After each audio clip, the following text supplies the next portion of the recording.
more negative charge you bring into your body, the greater the negative charge of your cell and therefore your cell capacitance.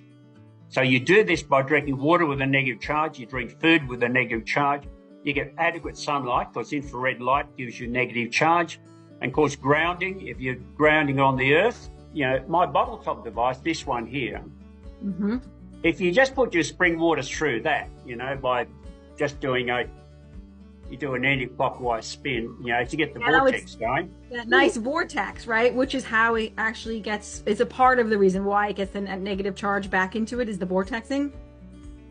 Well, the vortex, yes, but all the action happens just there.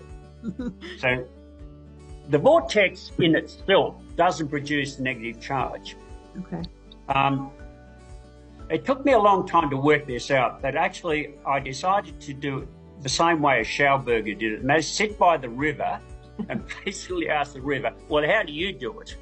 I love that. It became pretty obvious to me when I'm sitting there, because, and probably because of my science background, I had studied magnetism at university, and I realised later on that everything they taught me about magnetism at uni was useless, totally useless. Yep. But anyway, I realised that the river is encased in the Earth's magnetism, as is the ocean.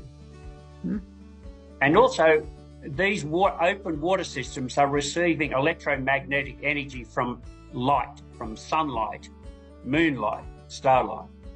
So the magnetism had to be the critical part. So my devices, I had to reinvent everything about magnetism to get a permanent negative charge into it. And inline devices, it all got down to geometry. Again, because I studied sacred geometry, I knew that things like Golden mean ratio and a few other things like that were critical. So, but once I'd worked out the orientation, the numbers, and the sequence or spacing, I worked out how to do it and why we need to pay more attention to the energy and the physics of water and forget about the chemistry.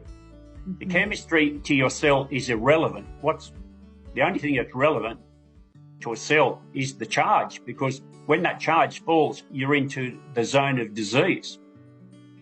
Yep, low voltage equals disease. Yes.